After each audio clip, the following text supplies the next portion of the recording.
My name is Ranner Faugus, and I'm an alum of the BDL, and I currently work at the BDL as well as Assistant Director of the School Debate.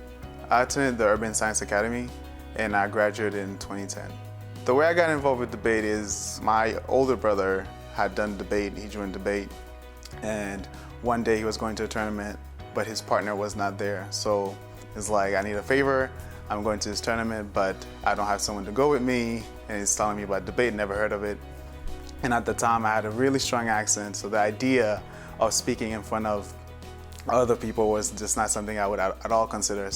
And I remember just walking in, just thinking that it was going to be one large room with a bunch of people, and me having to stand up there just was so terrifying to me. And just the idea of shaking, and usually when you're speaking and you're nervous, your hands start to shake, which makes you even more nervous. I was just thinking about all those things as I was walking in the room.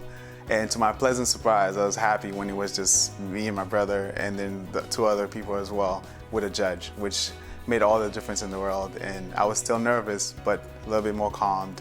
When you don't know something, a lot of times your mind will fill in the gaps, and it's rarely with positive things. So I was just putting in my mind, like, what if I just choked up? What if I forget my words? And obviously I didn't want to look silly or just like I didn't know what I was talking about. So that idea, it just made it a lot more scary in my mind than it actually ended up being.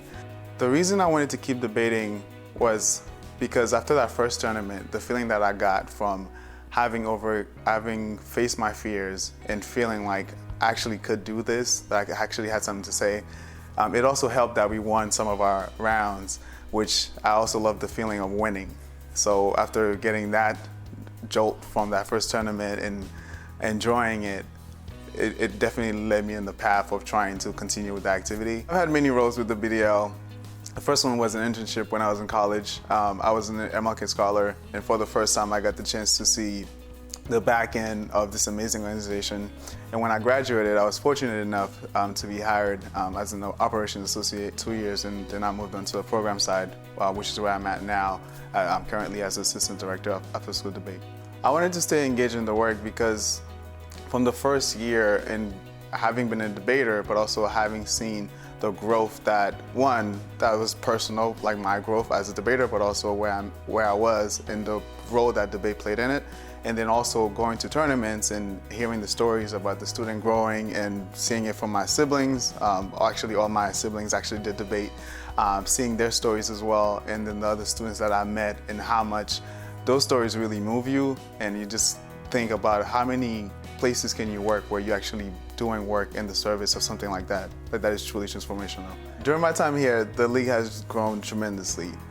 I can think about the first tournaments I attended with maybe 6, 7 schools where we could all fit in a small class, in a large classroom or a small cafeteria. And now to think about just what we need in terms of space and number of students and the number of schools we're in, it's been incredible to see that growth from, like, again, fewer than 10 schools to now more than 40 schools that we're in. It's been incredible to see that we have not wavered in keeping the community strong. There's been many things I've learned through my time as a debater, but I would probably focus on a few. The first one is just having this questioning mindset, just because, especially now in this day and time where you're inundated with information, wherever you look, there's this information coming at you, and just making sure that you're being aware, but also questioning the things that you're observing. I think that's an incredible skill to have, and I'm glad that's something that we continue to teach our students to do. It's something that I've taken with me from debate that I continue to have. So as you start to learn about the different issues and learning the skills of debate, you go from just arguing about the topics that the league gives you to argue about and start to think about other societal issues. And also with those skills, you start to advocate for different things, you start to advocate for yourself.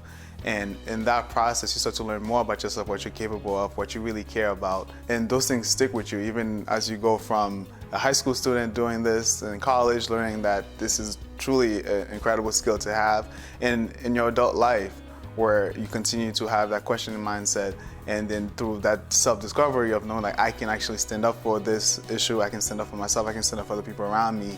That's something that also I think sticks with you as a debater. That's why I think people say once a debater is always a debater. Having been on that side of being a debater, but also on this side as well, seeing the work that goes into it, I know there is a part of this, even if I'm no longer working here, I'll continue to commit to making sure that I can make a difference in the students' lives through this organization, whether it's by giving or whether it is by donating my time, because I know the labor that it takes to do this, but also I think this is the work to be done in terms of bringing this activity, bringing those skills, and building a strong community that emphasizes those skills to every youth in Boston.